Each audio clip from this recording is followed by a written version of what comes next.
নেতাজি তোমায় আমরা ভুলিনি, বলবো না।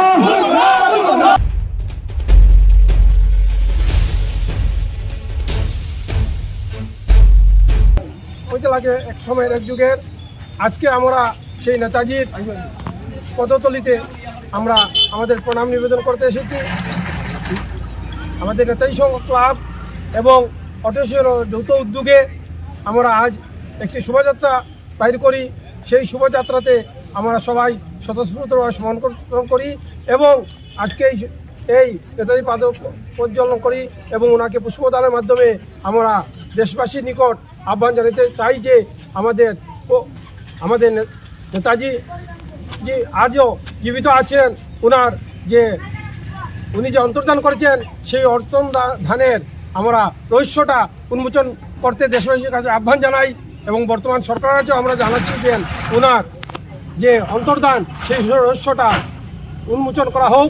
আমরা সবাই নেতাজির সাথে নেতাজি আদর্শিত হয়ে আমরা আগামী দিন সেই আদর্শে চলে দেশকে গৌরবান্বিত করব, এই আশা ব্যক্ত করছি আমি ব্যক্তিগতভাবে।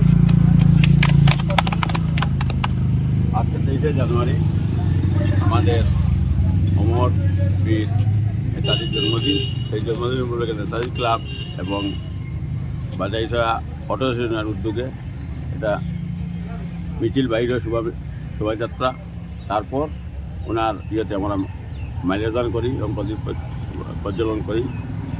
আজকে আমাদের সরকারের নিকট অনুরোধ থাকবে বা দাবি থাকবে যে আমাদের অমর বীর নেতাজির মৃত্যু রহস্যটা উদযাপন করার জন্য আমাদের সরকার চেষ্টা করছে যে যেভাবে আমাদের নেতাজি কোথায় ছিলেন, কী হয়েছে, ওনার অন্তর্ধানের কাহিনী ওখানে আমরা পাই না, কারণ তখন তো যে সরকার ছিল ওনার সেই চেষ্টা করেন না। তাই এবার আগে আমাদের হলিডে ছিল, আমাদের বর্তমান সরকার আসার পরে 23 জানুয়ারি হলিডে ডিক্লেয়ার হয়েছে। আশা রাখছি আমাদের মোদী সরকারের নিকট অনুরোধ করছি, আমাদের মোদী সরকারের আশা রাখছি আমরা নেতাজির এই রহস্যটা উদ্ঘাটন করি।